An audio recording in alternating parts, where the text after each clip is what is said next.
Fundamental theorem of calculus.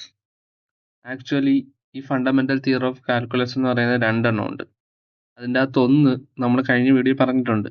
പക്ഷേങ്കിൽ അതൊന്നുകൂടി ഇതിൽ പറയാം, കാരണം ഇതിൽ ഫണ്ടമെന്റൽ തിയറം ഓഫ് കാൽക്കുലസ് മാത്രമാണ് ഫോക്കസ് ചെയ്യുന്നത്. അപ്പോൾ അതൊന്നുകൂടി ഇവിടെ പറയാം. അപ്പോൾ നേരത്തെ വീഡിയോയിൽ ആ പാർട്ട് കണ്ടവരാണെങ്കിൽ ഒന്ന് സ്കിപ്പ് ചെയ്യാം, നല്ല ഒന്നുകൂടെ കേൾക്കാം, കുഴപ്പമില്ല, നിങ്ങളുടെ ഇഷ്ടം പോലെ. ഓക്കെ, ഞാൻ പറഞ്ഞില്ല ഫണ്ടമെന്റൽ തിയറം ഓഫ് കാൽക്കുലസ് രണ്ടെണ്ണം ഉണ്ട്. ഓക്കെ, ഇത് ചിലപ്പോൾ കാണുമ്പോൾ തോന്നും നമുക്കറിയാവുന്ന തിയറം എന്തിനാ ഇങ്ങനെണ്ണം, നമുക്ക് മനസ്സിലാവുന്ന കാര്യങ്ങൾ തന്നെയല്ലേ. പക്ഷെ ആക്ച്വലി ഈ തിയറങ്ങൾക്ക് ഭയങ്കര ഇമ്പോർട്ടൻസ് ഉണ്ട്. കാരണം നമ്മൾ ഓൾറെഡി വന്നിട്ടുള്ള ഡിഫറൻസിയേഷൻ ഉണ്ടല്ലോ, അല്ലെ ഡെറിവേറ്റീവ്സ്, അതിനെയും ഇൻ്റഗ്രലിനെ ആക്ച്വലി ബ്രിഡ്ജ് ചെയ്യുന്ന ഇക്വേഷൻസ് ചെയ്ത്. ഓക്കെ, അതൊക്കെ എന്താണെന്ന് വളരെ ഡീറ്റെയിൽ ആയിട്ട് കുറച്ച് കഴിയുമ്പോൾ പറഞ്ഞുതരാം. തൽക്കാലം ഇപ്പോൾ ഒന്നും പോലത്തെ പേടിക്കണ്ട. ഓക്കെ, സ്റ്റാർട്ട് ചെയ്യാം. പറഞ്ഞില്ല ഫണ്ടമെന്റൽ തിയറം ഓഫ് കാൽക്കുലസ് രണ്ടെണ്ണം ഉണ്ടെന്ന്. അതിൻ്റെ അത് ഫസ്റ്റ് തിയറമാണ് നിങ്ങൾ ഈ കാണുന്നത്. ശ്രദ്ധിക്കണം, ഇവിടെ ഈ കാണുന്നത് ഡെഫിനിറ്റ് ഇൻ്റഗ്രൽ അല്ല, ഇൻഡെഫിനിറ്റ് ഇൻ്റഗ്രൽ അല്ല. ഓക്കെ, ഇവിടെ ലോവർ ലിമിറ്റ് എയും അപ്പർ ലിമിറ്റ് ബിയും ഉണ്ട്, ബിയും. ഓക്കെ, ഫസ്റ്റ് തിയറം എന്താ പറയുന്നതെന്ന് ചോദിച്ചാൽ integral of F of X D X from A to B എന്ന് പറയുന്നത് capital F of B minus capital F of A. ഇനിയിപ്പം ഇവിടെ സ്മോൾ എഫ് എന്താ, ക്യാപിറ്റൽ എഫ് ഒക്കെ എന്താണെന്ന് സംശയം തോന്നുന്നുണ്ടായിരിക്കും. വേറൊന്നുമില്ല, അതായത് integral of F of X D X ഉണ്ടല്ലോ, അതിന്റെ റിസൾട്ട് ആണ് actually capital F of X. മനസ്സിലായി? അതായത് integral of F of X D X, ഈ ലോവർ ബൗണ്ടും അപ്പർ ബൗണ്ടും ഒന്നും ഇല്ലാതെ ജസ്റ്റ് ഇന്റഗ്രൽ മാത്രം ചിന്തിച്ച integral of F of X D X എന്ന് പറയുന്നതാണ് capital F of X. Okay, B അല്ല, ക്യാപിറ്റൽ എഫ് ഓഫ് എക്സ്. ഇനി ഇവിടെ ലോവർ ലിമിറ്റും അപ്പർ ലിമിറ്റും ഉണ്ടായത് നമ്മൾ എന്ത് ചെയ്യും, എക്സിന്റെ ഭാഗത്ത് ആദ്യം അപ്പർ ലിമിറ്റ് ഇട്ട് കൊടുക്കും, ബി. ഓക്കെ, കാരണം ക്യാപിറ്റൽ എഫ് ഓഫ് എക്സ് എന്ന് പറയുന്നത് ആക്ച്വലി ഒരു ഫംഗ്ഷൻ ആണ് റിട്ടേൺ ചെയ്യുന്നത്. അപ്പോൾ എക്സിന്റെ പ്ലേസിൽ നമ്മൾ അപ്പർ ലിമിറ്റ് ബി സബ്സ്റ്റിറ്റ്യൂട്ട് ചെയ്തിട്ട് മൈനസ് ലോവർ ലിമിറ്റ് എയും സബ്സ്റ്റിറ്റ്യൂട്ട് ചെയ്യും. ഇനി ഇപ്പൊ ഇക്വേഷൻ ആയല്ലോ, നമുക്കിത് കറക്റ്റ് എന്താണെന്ന് നമുക്ക് വിഷ്വലി ഒന്ന് മനസ്സിലാക്കി എടുക്കാം, അല്ലെങ്കിൽ ലോജിക്കലി നമുക്ക് മനസ്സിലാക്കി എടുക്കാം, ജസ്റ്റ് ഇക്വേഷൻ പഠിക്കുന്നത് മാത്രമല്ലാതെ. ഓക്കെ, ഞാൻ ഈ പറയുന്നത് നിങ്ങൾ നിങ്ങളുടെ മൈൻഡിൽ വിഷ്വലൈസ് ചെയ്യണം. അത് കഴിഞ്ഞിട്ട് നമുക്ക് വിഷ്വലായിട്ടല്ല കാണിച്ചു തരാം, പക്ഷെ ഞാൻ ഈ പറയുന്നത് നിങ്ങൾ നിങ്ങളുടെ മൈൻഡിൽ നിന്ന് വിഷ്വലൈസ് ചെയ്യണം. സിമ്പിൾ കാര്യം. ഒരു റെക്റ്റാങ്കിൾ എടുക്കുക. ഓക്കെ, റെക്റ്റാങ്കിൾ മൈൻഡിൽ വന്നല്ലോ. ആ റെക്റ്റാങ്കിളിന്റെ ലെങ്ത് എന്ന് പറയുന്നത് 10 മീറ്റർ ആണ്. മനസ്സിലായോ? അതുപോലെ ബ്രെഡ്ത്ത് അല്ലെ ഹൈറ്റ് എന്ന് പറയുന്നത് 1 മീറ്ററും. അപ്പൊ റെക്റ്റാങ്കിളിന്റെ ഏരിയ എന്തോന്നാ, ലെങ്തിന്റെ ബ്രെഡ്ത്ത് വെച്ച് 10 × 1 = 10 മീറ്റർ സ്ക്വയർ ആണല്ലോ. ഇനി നമ്മളോട് പറയുക, നമുക്ക് ആ ഫുൾ റെക്റ്റാങ്കിളിന്റെ ഏരിയ വേണ്ട, പകരം 5 മീറ്റർ തൊട്ട് 10 മീറ്റർ വരെ മാത്രമുള്ളതിന്റെ ഏരിയ മതി. മനസ്സിലായി? അതായത് നേരത്തെ നമ്മുടെ കയ്യിൽ ഉണ്ടായിരുന്ന ഫുൾ റെക്റ്റാങ്കിൾ ആണ്. അപ്പോൾ നമ്മളോട് പറയാം ഫുൾ റെക്റ്റാങ്കിൾ വേണ്ട. ഫുൾ റെക്റ്റാങ്കിൾ എന്ന് പറഞ്ഞാൽ 0 തൊട്ട് 10 വരെ ഉണ്ട്. പക്ഷേ എങ്കിൽ ഇനി നമുക്ക് 5 തൊട്ട് 10 മീറ്റർ വരെ ഉള്ളതിന്റെ മാത്രം ഏരിയ മതി. എങ്ങനെ കണ്ടുപിടിക്കും? നമുക്കിവിടെ നമ്മുടെ ഫുൾ റെക്റ്റാങ്കിളിന്റെ ഏരിയ ഓൾറെഡി അറിയാം. ഓക്കെ, 0 തൊട്ട് 10 മീറ്റർ വരെ ഉള്ളതിന്റെ ആ ഫുൾ റെക്റ്റാങ്കിളിന്റെ ഏരിയ നമുക്ക് ഓൾറെഡി അറിയാം. നമുക്ക് വേണ്ടുന്നത് 5 തൊട്ട് 10 മീറ്ററിന്റെയാ. അപ്പൊ നമുക്ക് വേറൊരു കാര്യമുണ്ട്, ഇവിടെ വേണ്ടാത്തത് ആരാ, 0 തൊട്ട് 5 വരെ അല്ലേ. അതായത് നമ്മുടെ ഈ ഉള്ള വലിയ റെക്റ്റാങ്കിളിന്റെ ലെങ്ത് എന്ന് പറഞ്ഞാൽ ആക്ച്വലി 0 തൊട്ട് 10 മീറ്റർ വരെ ഉണ്ട്. പക്ഷെ ഇപ്പൊ നമ്മളോട് പറഞ്ഞേക്കുന്നത് 5 തൊട്ട് 10 വരെയുള്ള മാത്രം മതി എന്നാ. അപ്പൊ ഇവിടെ നമുക്ക് വേണ്ടാത്ത ആരുണ്ട്, ആക്ച്വലി 0 തൊട്ട് 5 വരെ ഇല്ലേ. അപ്പൊ നമുക്ക് മൊത്ത സാധനത്തിൽ നിന്നും വേണ്ടാത്ത സാധനം എടുത്തു കളഞ്ഞാൽ വേണ്ടുന്ന സാധനം കിട്ടൂല്ലേ. വളരെ ലോജിക്കലായിട്ടൊരു സാധനമല്ലേ. അതായത് നമ്മുടെ കയ്യിൽ മൊത്തം ഒരു സാധനം ഇരിപ്പുണ്ട്, അതിൽ നിന്ന് നമുക്ക് വേണ്ടുന്ന സാധനം മാത്രം മതിയെങ്കിൽ നമുക്ക് വേണ്ടാത്ത സാധനം എടുത്ത് കളഞ്ഞാൽ പോരെ. അതേ കോൺസെപ്റ്റ്. മനസ്സിലായോ? അതായത് ആ ഹോൾ റെക്റ്റാങ്കിളിൽ നിന്ന് വേണ്ടാത്ത റെക്റ്റാങ്കിൾ പാർട്ട് എടുത്ത് കളഞ്ഞാൽ വേണ്ടുന്ന റെക്റ്റാങ്കിൾ പാർട്ട് കിട്ടും. ഓക്കെ, അതായത് ഹോൾ റെക്റ്റാങ്കിളിന്റെ ഏരിയയിൽ നിന്ന് വേണ്ടാത്ത റെക്റ്റാങ്കിൾ പാർട്ടിന്റെ ഏരിയ മൈനസ് ചെയ്താൽ നമുക്ക് വേണ്ടുന്ന റെക്റ്റാങ്കിൾ പാർട്ടിന്റെ ഏരിയ കിട്ടും. വേണ്ടാത്ത റെക്റ്റാങ്കിൾ പാർട്ടിന്റെ ഏരിയ എന്ന് പറഞ്ഞാൽ എത്ര, വേണ്ടാത്ത റെക്റ്റാങ്കിൾ പാർട്ടിന്റെ ലെങ്ത് എത്ര, 0 തൊട്ട് 5 വരെ, അതായത് 5 മീറ്റർ.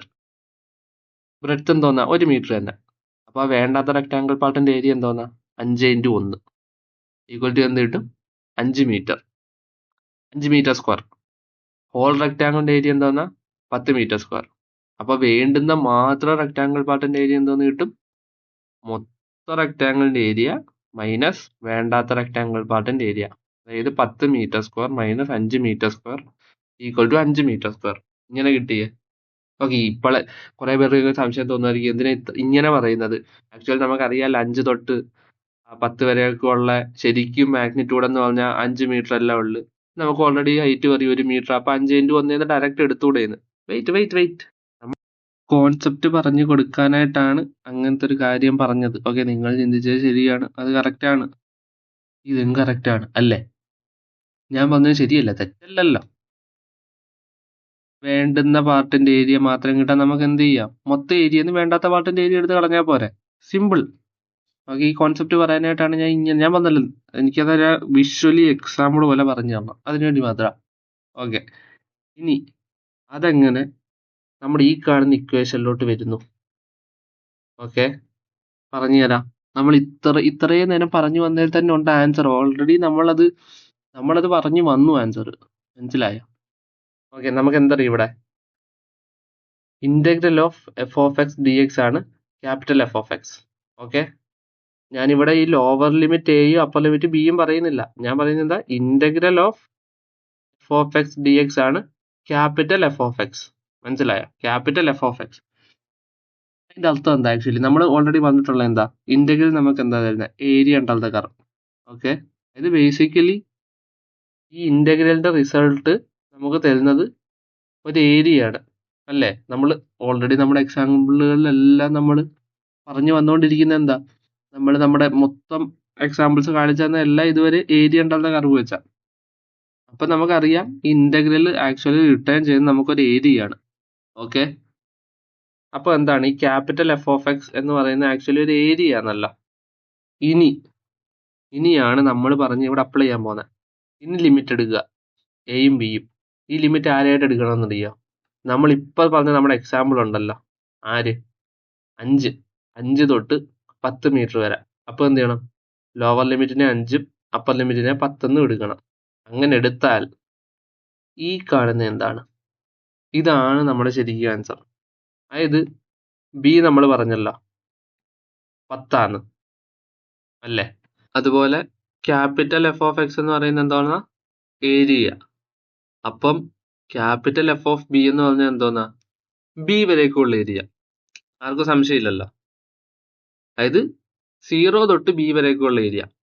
സംശയം തോന്നില്ല എവിടുന്നാ 0 തുടങ്ങിയത്. കാരണം നമുക്ക് ഓൾറെഡി അറിയാം ഏരിയ എന്ന് പറയുന്നത് 0നെ തുടങ്ങാൻ പറ്റും. അതായത് ഒന്നുമില്ലായ്മ എന്ന് പറഞ്ഞ സ്ഥലത്തിന് ഏരിയ തുടങ്ങാൻ പറ്റും.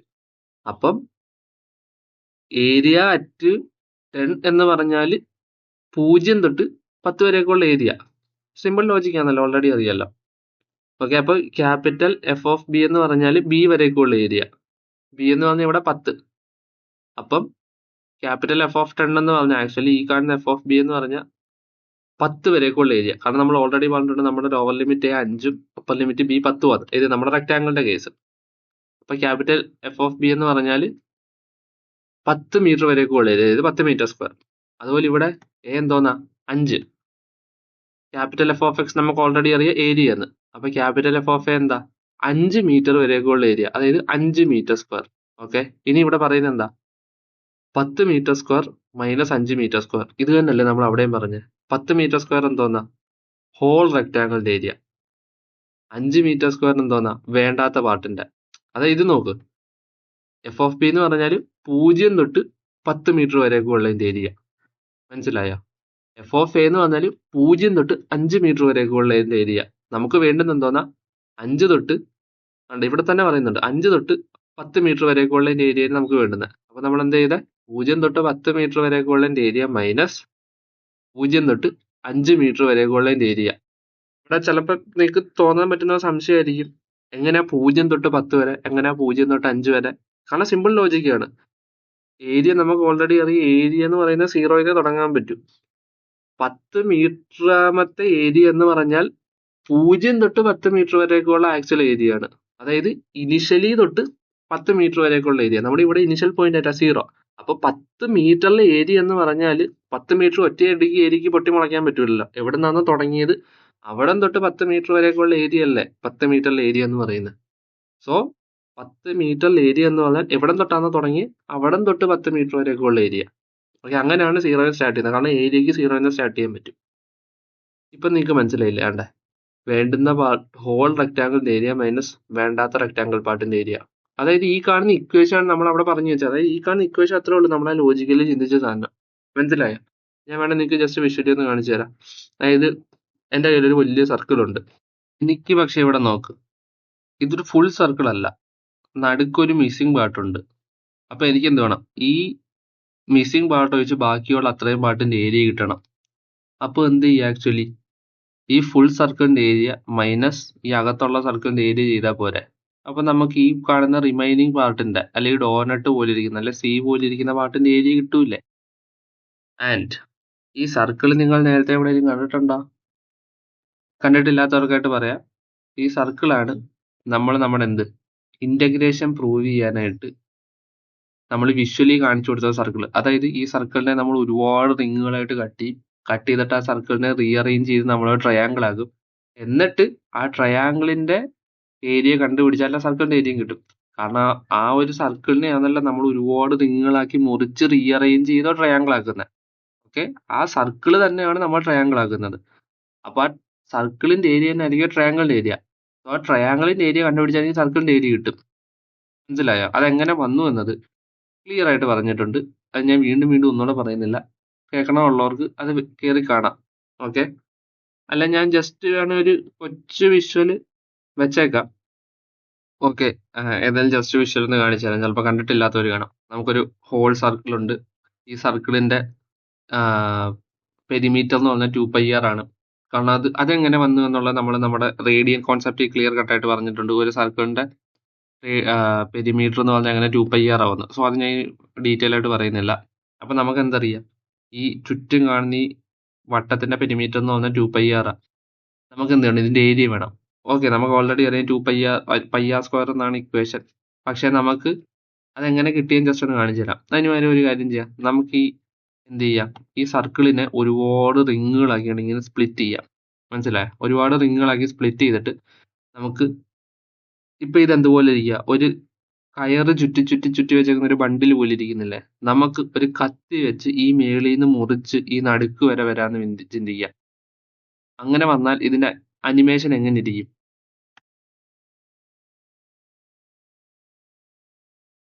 ഇതാണ്ടോ, മുറിഞ്ഞൊരു ട്രയാങ്കിൾ പോലെ ഇരിക്കും.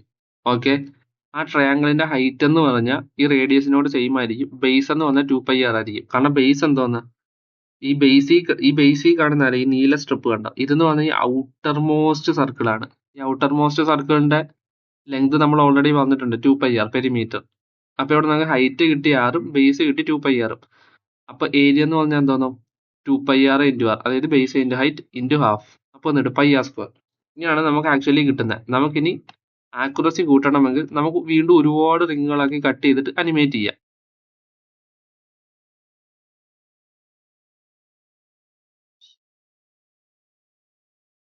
ഇങ്ങനെ ചെയ്യുമ്പോൾ എന്താന്ന് ചോദിച്ചാല് ആ ട്രയാങ്കിളിന്റെ ആക്യുറസി കുറച്ചുകൂടെ കൂടും. ഇത് ഓൾറെഡി നമ്മൾ ക്ലിയർ കട്ടായിട്ട് നമ്മൾ നമ്മുടെ പ്രീവിയസ് ഇന്റഗ്രേഷൻ സ്റ്റാർട്ട് ചെയ്യുന്ന വീഡിയോ പറഞ്ഞിട്ടുണ്ട്. അതുകൊണ്ടാണ് ഞാൻ വളരെ ക്വിക്കായിട്ട് പറഞ്ഞു പോയത്. വളരെ ക്വിക്കായിട്ട് പറഞ്ഞു പോയിട്ടേ ഉള്ളൂ. നിങ്ങൾക്ക് അത് മനസ്സിലായില്ലേ? അവിടെ കയറി കാണാം. ഓക്കെ, നമുക്ക് നമ്മളെ തിരിച്ച് നമ്മുടെ ആവശ്യത്തിലോട്ട് വരാം. അപ്പൊ നമുക്ക് ഇവിടെ വേണ്ടുന്ന എന്തോന്നാ? ഈ കളേർഡ് പാർട്ടായിട്ടുള്ള സർക്കിളിന്റെ ഏരിയ മാത്രം മതി. ഓക്കെ, കാരണം നടുക്കത്ത് അത്രയും പാർട്ടില്ല, ബ്ലാങ്കാ. അപ്പൊ നമുക്ക് ഈ വേണ്ടുന്ന പാർട്ടിന്റെ മാത്രം ഏരിയ കിട്ടാൻ നമ്മൾ എന്ത് ചെയ്യണം? ഈ ഹോൾ സർക്കിളിന്റെ ഏരിയ മൈനസ് ഈ നടുക്കത്തെ സർക്കിളിന്റെ ഏരിയ അതാണേ വേണ്ടുന്നേ. നമ്മൾ എന്ത് പറഞ്ഞിട്ടുണ്ട്? ഇതിനെ നമുക്ക് റീഅറേഞ്ച് ചെയ്യാന്ന്. ഈ സർക്കിളിനെ എങ്ങനെ റെക്ടാങ്കിൾ മീൻസ് ട്രയാങ്കിൾ ആക്കാന്ന്. അന്ന് കാണിച്ചു തരാം. വേണ്ട, ഇത് റീഅറേഞ്ച് ചെയ്തപ്പോൾ നിങ്ങളൊരു കാര്യം ശ്രദ്ധിച്ചോ? ഈ കാണുന്ന ഫുൾ ട്രയാങ്കിൾ ഉണ്ടല്ലോ, ഈ ഫുൾ ട്രയാങ്കിളിന്റെ ഏരിയ എന്ന് പറഞ്ഞാൽ നമ്മുടെ ടോട്ടൽ സർക്കിളിന്റെ ഏരിയ, ഏത് നടുക്കത്തെ പാർട്ടോട് ഇൻക്ലൂഡ് ചെയ്തിട്ടുള്ള ഈ കാണുന്ന ബ്ലാക്ക് സ്പോട്ട് കണ്ടോ? ഈ ബ്ലാക്ക് ചെറിയ ട്രയാങ്കിള്. ഓക്കെ, അതിന്റെ ഏരിയ എന്ന് പറഞ്ഞാൽ ആ നടുക്കത്തെ മിസ്സിംഗ് പാർട്ട് സർക്കിൾ ഉണ്ടല്ലോ, അതിന്റെ ഏരിയ. കാരണം നമ്മൾ റീഅറേഞ്ച് ചെയ്തേക്കാണ്ട. ഒന്നുകൂടെ ശ്രദ്ധിച്ചു നോക്ക്. കണ്ടോ? ഓക്കെ, നമ്മുടെ ഇക്വേഷൻ എന്തോന്നാ? നമുക്ക് വേണ്ടുന്നത് ആക്ച്വലി ആ കളേർഡ് പാർട്ടിന്റെ സർക്കിളിന്റെ മാത്രമാണ്. അപ്പൊ എന്ത് ചെയ്യണം? ആ കളേർഡ് പാർട്ടിന്റെ സർക്കിളിന്റെ ഏരിയ എന്ന് പറഞ്ഞാൽ ഇത്രയും പാർട്ട് വരും. ഓക്കെ, ഇത്രയും പാർട്ട്. നമുക്കപ്പോൾ ഓൾറെഡി എന്തറിയാം? ഹോൾ സർക്കിളിന്റെ ഏരിയ കണ്ടുപിടിച്ചിട്ട് അതിൽ നിന്ന് വേണ്ടാത്ത സർക്കിളിന്റെ ഏരിയ മാത്രം മൈനസ് ചെയ്താൽ മതി. ഹോൾ സർക്കിളിന്റെ ഏരിയ എന്ന് പറഞ്ഞാൽ എന്താ? ഈ ഹോൾ ട്രയാങ്കിളിന്റെ ഏരിയ. ഓക്കെ, മൈനസ് വേണ്ടാത്ത സർക്കിളിന്റെ ഏരിയ എന്ന് പറഞ്ഞാൽ ഈ ബ്ലാക്ക് ട്രയാങ്കിളിന്റെ ഏരിയ. സോ ഈ ഹോൾ ട്രയാങ്കിളിന്റെ ഏരിയ മൈനസ് ഈ ബ്ലാക്ക് ട്രയാങ്കിളിന്റെ ഏരിയ. ഈ ഹോൾ ട്രയാങ്കിളിന്റെ ഏരിയ എന്ന് പറയുന്നതാണ് എഫ് ഓഫ് ബി. മനസ്സിലായല്ലോ? ഈ സ്മോൾ ട്രയാങ്കിളിന്റെ ഏരിയ ആണ് എഫ് ഓഫ് എ. ഇത് ക്യാപിറ്റൽ എഫ് ആണെന്ന് ആലോചിച്ചാണ്. Capital F. ഇപ്പൊ വിഷ്വലി നിങ്ങൾ കണ്ടല്ലോ, നിങ്ങൾക്ക് ഐഡിയ നിങ്ങളുടെ മൈൻഡിൽ കത്തിയല്ലോ. നിങ്ങൾക്ക് പല വാല്യൂസ് ഇട്ട് ട്രൈ ചെയ്ത് നോക്കാം. ഓക്കെ, ഇപ്പൊ എനിക്ക് വേണമെങ്കിൽ റേഡിയസ് കൂട്ടാം, എന്നിട്ട് ചെക്ക് ചെയ്ത് നോക്കാം. ഞാൻ ഏതായാലും ഈ മെറ്റീരിയൽ താഴെ കൊടുക്കാം, നിങ്ങൾക്ക് നിങ്ങളുടെ ഇഷ്ടത്തിനനുസരിച്ച് അനിമേറ്റ് ചെയ്ത് കളിക്കാം. ഓക്കെ, ഇപ്പൊ നിങ്ങൾക്ക് ഒരു കോർ ഐഡിയ നിങ്ങളുടെ തലയ്ക്കകത്ത് കത്തിയല്ലോ. എന്താണ് ഈ ഫസ്റ്റ് ഫണ്ടമെന്റൽ തിയറം പറയുന്നതെന്ന്? ഓക്കെ, ഇത്രയേ ഉള്ളു. ഇതാണ് ആ കാര്യം. ഇനി ഇവിടെ ശ്രദ്ധിക്കേണ്ടുന്ന കുറച്ച് കാര്യമുണ്ട്. അതായത് നമ്മൾ ഓൾറെഡി പറഞ്ഞല്ലോ, integral of F of X D X ആണ് ക്യാപിറ്റൽ എഫ് ഓഫ് എക്സ് എന്ന്. ഓക്കെ, ഇത് വർക്ക് ചെയ്യണമെങ്കിൽ വേറൊരു കണ്ടീഷൻ ഉണ്ട്. അത് നമ്മൾ ഓൾറെഡി പറഞ്ഞിട്ടുണ്ടായിരുന്നല്ലോ. ഇന്റഗ്രലും ഡെറിവേറ്റീവ് ഓപ്പോസിറ്റ് ആണ്. എങ്ങനെ വന്നു എന്ന് പറഞ്ഞാൽ ഇന്റഗ്രലും ഡെറിവേറ്റീവ് ഓപ്പോസിറ്റ് ആണ്. അപ്പം integral of F of X D X എന്ന് പറഞ്ഞാൽ ക്യാപിറ്റൽ എഫ് ഓഫ് എക്സ് കിട്ടുമെങ്കിൽ ഈ ക്യാപിറ്റൽ എഫ് ഓഫ് എക്സിന്റെ ഡെറിവേറ്റീവ് എടുത്താൽ നമുക്ക് ഈ സ്മോൾ എഫ് ഓഫ് എക്സും കിട്ടണം. അതായത് ഞാൻ പറഞ്ഞ വേറൊന്നുമില്ല, ഈ small F of X D എക്സിന്റെ ഇന്റഗ്രൽ ആണല്ലോ ക്യാപിറ്റൽ എഫ് ഓഫ് എക്സ്. അപ്പൊ ഈ ക്യാപിറ്റൽ എഫ് ഓഫ് എക്സിന്റെ ഡെറിവേറ്റീവ് എടുത്താൽ നമുക്ക് ഈ സ്മോൾ എഫ് ഓഫ് എക്സ് കിട്ടും. മനസ്സിലായ? കാരണം അതാണല്ലോ, അതുകൊണ്ടാണല്ലോ നമ്മൾ ഇന്റഗ്രലിനെ ആന്റി ഡെറിവേറ്റീവ് എന്ന് വിളിക്കുന്നത്. അതായത് ഒരു ഫംഗ്ഷന്റെ ഡെറിവേറ്റീവ് എടുത്താൽ നമുക്കൊരു വാല്യൂ കിട്ടുമെങ്കിൽ ആ വാല്യൂന്റെ ഇന്റഗ്രൽ എടുത്താൽ നമുക്ക് ആ ഡെറിവേറ്റീവ് തിരിച്ചു കിട്ടും. ഓക്കെ, നമ്മൾ ഓൾറെഡി പറഞ്ഞിട്ടുള്ളതാണല്ലോ. സോ ഇവിടെ ആ കണ്ടീഷൻ ഓക്കെ ആയിരിക്കണം. മനസ്സിലായല്ലോ? അതായത് എക്സാക്ട് ആന്റി ഡെറിവേറ്റീവ് ആയിരിക്കണം. അതായത് ഈ small F of X D എക്സിന്റെ ഇന്റഗ്രൽ എടുത്താൽ നമുക്ക് കിട്ടേണ്ടുന്ന ക്യാപിറ്റൽ എഫ് ഓഫ് എക്സ് തന്നെ ആയിരിക്കണം. ഓക്കെ, അതൊരു കണ്ടീഷനാണ്, മറക്കല്ലേ. ഓക്കെ, ഇപ്പൊ നിങ്ങൾക്ക് ഒരു ഐഡിയ കിട്ടിയല്ലോ. നിങ്ങൾക്ക് സർക്കിളിന്റെ ഒരു പാർട്ട് മനസ്സിലായില്ലെങ്കിൽ നിങ്ങൾ ഒട്ടും പേടിക്കേണ്ട, നിങ്ങൾക്ക് ആ റെക്ടാങ്കിളിന്റെ പാർട്ട് മനസ്സിലായല്ലോ. ഓക്കെ, സർക്കിളിന്റെ പാർട്ട് മനസ്സിലാവാത്തതിന്റെ കാര്യം, സർക്കിൾ നമ്മൾ ഓൾറെഡി ഇതിന് തൊട്ട് മുമ്പ് പറഞ്ഞിട്ടുണ്ട് ഭയങ്കര ക്ലിയർ ആയിട്ട്. സോ അത് ഞാൻ വീണ്ടും റെപ്പറ്റേറ്റീവ് ആയിട്ട് പറയുന്നില്ല. ഇന്റഗ്രലിന്റെ ബേസ് കോൺസെപ്റ്റ് വന്ന എവിടുന്ന്. അപ്പൊ നിങ്ങൾക്ക് വേണേൽ അവിടെ പോയി കണ്ടാൽ മതി. വളരെ എനിക്ക് തോന്നുന്നു കുറച്ച് ഡ്യൂറേഷൻ മാത്രമുള്ള ഒരു വീഡിയോ, പെട്ടെന്ന് മനസ്സിലാവാത്ത രീതിയിലാണ് ചെയ്തു വെച്ചേക്കുന്നത്. അപ്പൊ നിങ്ങൾക്ക് ക്ലിയർ ആയിട്ട് ആ കാര്യം മനസ്സിലാവും, എങ്ങനെയാണ് ഈ സർക്കിളിനെ നമ്മൾ റീഅറേഞ്ച് ചെയ്ത് ട്രയാങ്കിൾ ആക്കി വെച്ചതെന്നൊക്കെ. ഓക്കെ, ഇനി സെക്കൻഡ് ലോ, അതും ഈ പറഞ്ഞതിൻ്റെ ഒരു കഥ പോലെ പറഞ്ഞുതരാം. അതും ഇതുപോലെ ഭയങ്കര എളുപ്പം.